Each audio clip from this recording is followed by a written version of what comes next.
Hey everyone, before we dive right into the action, I wanted to let you know that I stream these things on Twitch, and if you wanna hang out with me while I'm live, you can follow the channel, will be the first link in the description.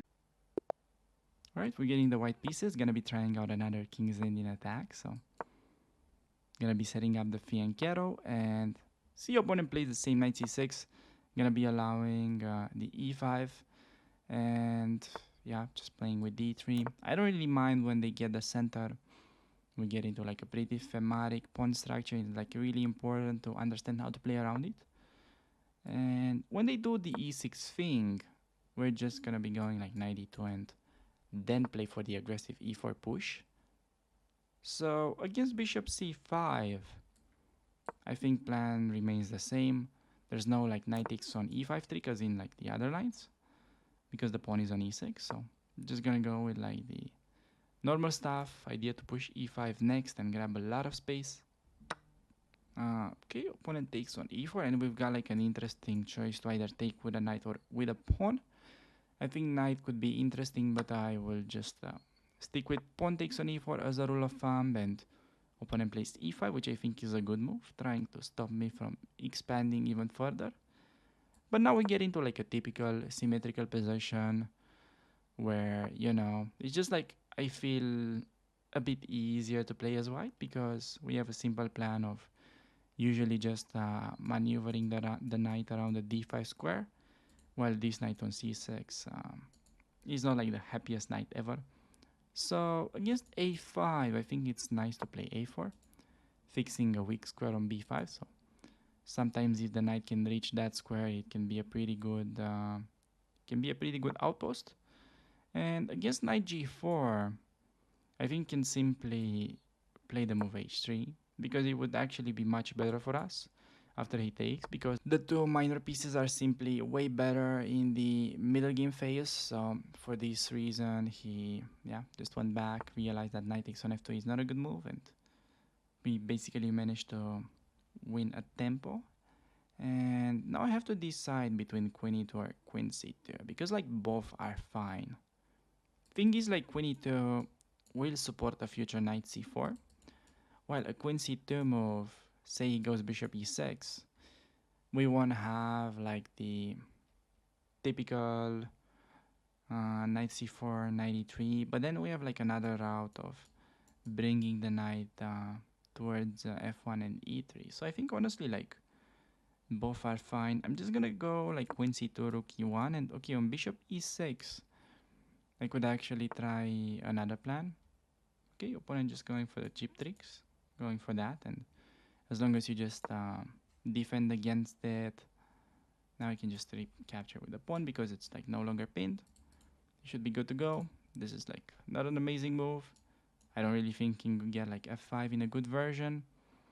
I think against that we could perhaps simply take, and bishop takes, there is queen b3 check, and we win a pawn. So if there's no f5, then knight h5 doesn't really make much sense. So we also have simple plan to continue. Knight c4 next if that is allowed. If they play bishop e6, I think, well,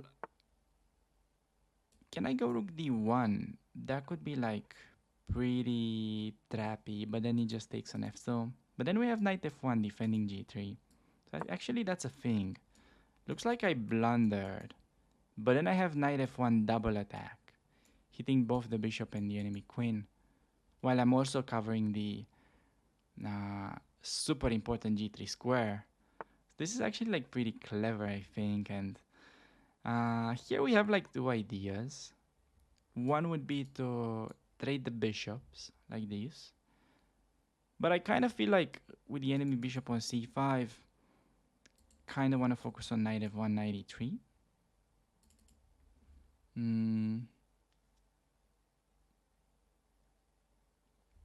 Could be doing that. Knight f1, f5 is like the only move that kind of bothers me. I think we can go for like the same pawn takes and then queen b3, queen takes on b7 though. I think, you know, black shouldn't have enough compensation there, so just knight f1. If rook d8 gets played, maybe just going bishop e3 first, or could play the knight. I think both options are interesting. I think I'll just do bishop getting in some development. Could also go to g5 if I want to like force f6 from my opponent. And then the knight is kind of misplaced on h5. Do I want to actually do that? I think I'm gonna play bishop e3. I don't think like forcing f6 is any useful because we're not like threatening g4 because he always has knight f4 ideas. Just gonna be going for this idea to like trade bishops and then bring the knight over to d5. So gonna do exactly that, ruining my opponent's pawn structure, and now the knight has some interesting prospects, either playing knight d5 or knight f5. So definitely after we get like the knight to the critical outpost, we're gonna have an edge. It just takes a little bit of maneuvering before you actually get the initiative. So you need to have a bit of patience in order to play this opening successfully. It's not like, let's say, the Jobava London rating climb. You have watched that where you go directly for the attack. You're playing super aggressive. This one requires a little bit of maneuvering before you actually grab the initiative, but if done properly, it can be definitely very effective, and it has the advantage that it avoids a lot of, let's say, mm, theoretical main lines where you can actually get an edge, not really by, using engine prep or anything like that, but mostly from having more experience and understanding the typical maneuvers and how to play these positions better than your opponent. So yeah, after knight e3, not really an easy choice for my opponent. I would say he probably has to trade and play rook d8 and just try to keep it simple. But honestly, bishop b6 was quite a big inaccuracy, since now after I take, knight will reach d5, and this is like a pretty big weakness on b6. So he plays the kind of waiting move h6. I think can just continue with the main plan. Could also do like the maneuver, get the bishop to c4, trade it, and then put a knight on d5 without allowing him to actually exchange. So I think just for the sake of this video, I'm gonna play it a bit slower. I think it's definitely like a good move, but maybe going for the direct knight d5 was a bit better. But I just want you to get used to this typical maneuver that you can get to exchange your bishop that is not like incredibly active on g2 for the time being. So trading it on c4 can be quite beneficial, especially because we can make better use of the d5 square. Even though like knight h4 was another interesting idea, playing for knight f5, many interesting moves, but again, just trying to get in this maneuver. And imagine like the knight gets to c4, it is still gonna put quite a bit of pressure on that pawn on b6, and queen f6, opponent hitting the knight. If I play king g2, there will be bishop takes on h3 tricks, and then he gets to win it. So could move the knight away. Queen's like protecting f2. Could also go like knight h4. Idea to play like knight f5. Kind of forcing g6. Don't want to go knight h4. Queen f6 is like a bit of an annoying move that my opponent just played. I could just do bishop e2 and play that position, setting up a trick like queen g6, knight h4. Still has queen g5 though. Not sure how I want to do this, because if I have to play like bishop g2 back, that might actually be the best move, and just go for those plans. Like knight g1 is fine, but not a huge fan of retreating. Yeah, you know what? I think here it would be like really mature decision to just say that, well, opponent found a good move and there's no shame in retreating and just accepting your mistake. Like this is something that actually strong players do quite a lot. Like lower players have a big ego and they never really accept that they could have done something wrong, and they keep on going for like same idea even though they feel like maybe it's not working that well. They're like super stubborn. So you actually need to have like a really flexible mindset in general. And okay, I mean, you realize something went wrong, then you can just go back, keep a good position, and just play that rather than being super committal and potentially periclitating the outcome of the game. So just gonna keep a pretty risk-free position with bishop g2. My king is super safe. No need to do like anything crazy. Preparing knight d5 idea. So I think he's supposed to play like knight e7 in this position, where I was actually thinking just to trade a pair of rooks and play rook d8, trying to open up that file. So g5, opponents again like just doing pretty aggressive maneuvers, and you see that by playing this kind of waiting move as bishop g2, the opponent can't really stay solid and keep the position. They will always sort of ruin themselves. So just playing waiting chess in general is also like super effective strategy in this rating range, and now like the f5 square has been quite terribly weakened. And think about like a way to exploit that. He has no threat, can still pass the turn.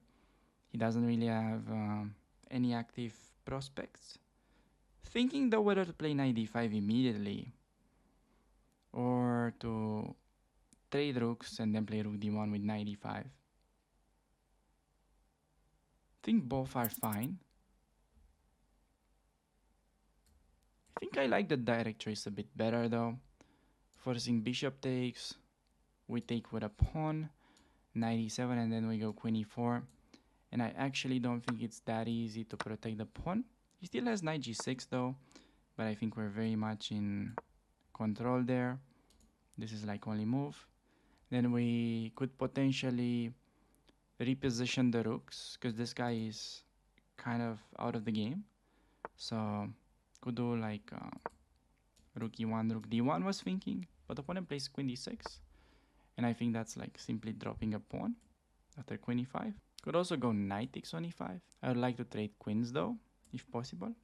I think knight takes is just a bit safer. I don't really have the time to calculate that line. Just want to make sure that d5 is protected, and against knight f6 I wanted to go queen d4 and he can't really take as there will be c4 and there is simply too much pressure on the d file. We would be winning a piece in that scenario. So after queen d4, I have like a pretty huge threat of going knight c4, and that will potentially initiate the queen trade, and we'll be getting winning endgame. So after knight e5, we can simply go for c4, and I don't think there's like any way for my opponent to escape this. Like knight f5, just queen d5 and cash in the free piece. I don't think there's any counterplay left. Yeah, queen f6, cashing in the free knight, and from now on it should be pretty smooth sailing. Queen c3 seems safest, like queen is defended on that square. Could unpin with knight g4 next. Yeah, now it's just time to exchange all the pieces basically, and opponent has no counterplay against that strategy. Just forcing the queen trade. If he tries to avoid, pawn on h6 will be dropping. I think this is even more precise with like knight f6 idea. So now he's forced to give up the queen because of the checkmate. Yeah, and gonna be winning the pawn on g5 and then bringing the rook over for the mating net. Yeah, this is gonna be like a pretty nice picture. Okay, he plays knight g7. Could still do the same. I'll just push the d pawn though. I feel like it's more to the point. Yeah, the rook d4 was like no longer winning immediately there, but was still fine. Just gonna bring rest of the pieces into the attack, infiltrate on the 7th, and I think easiest now to collect both rooks thanks to the x-rays, take on f7, get rid of his knight, and then collect like all the pawns. That's like generally easiest. Could have played for like quick mate as well, but there's no need to complicate things, just like get rid of everything. Yes, literally no counterplay. Promote your pawn if needed, and that's gonna lead to pretty effortless victory. You don't have to like calculate anything. You don't risk anything as well, so this is by far the best strategy if you're like struggling to convert winning positions. Just win a pawn, win something, trade everything, go into the end game where you're having the extra material, and your opponent simply has nothing to do against it. And we managed to get this one in. Thanks a lot for making it this far into the video, and in case you're looking for more episodes from the same series, make sure to click one of the videos that will appear on the screen. So with that being said, I'd like to thank you for watching, and I'll see you around on the channel. Take care.